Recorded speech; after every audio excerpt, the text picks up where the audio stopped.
Благодарам на честа што ми кажана, на убавите зборови.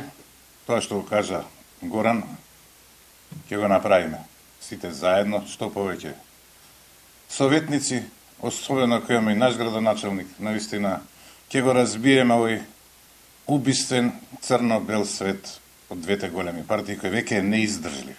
Значи, до толку дојде таа омраза, да нив им е поважно да го повредат противникот и заборават на интересите на граѓаните. Инаку во ова друштво јас сум многу слободен, по душа сум либерал-демократ и многу ми е лесно, никогаш до сега, еве 25 години сум во ЛДП, никој не ми рекол немој никога да збориш против власта, особено кога се работи за струка. Може би некојаш на почеток некој провок, кој е за струка, кога е за народот, кој е за медицина и било што, ако е интерес, тоа сум ја, ако ви се допаѓам. Добро, така ќе биде и сега. И ако имаме повеќе луѓе во Советот, тој ќе биде знак дека држава може да се излечи. Ако останат вака на овие две партии, навистина не ни се пишува добро. Што повеќе советници ако повлечеме, може би ќе владееме со градот. Не мора да имаме најмногу советници, меѓутоа може би ќе без нас ќе не може да одлучуваат.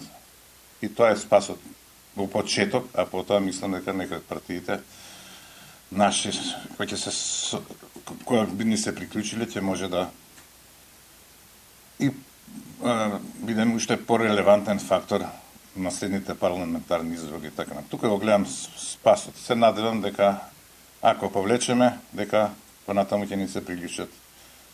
И други вие младите ќе продолжите навистина понатаму да живееме во една град како што го сакаме и во една држава како што ни доликува. На листата навистина ќе има луѓе кои се со интегритет, личности со интегритет, кај што струката, фамилијата им е пред се и народот и државата, а потоа личните интереси. Ви благодарам.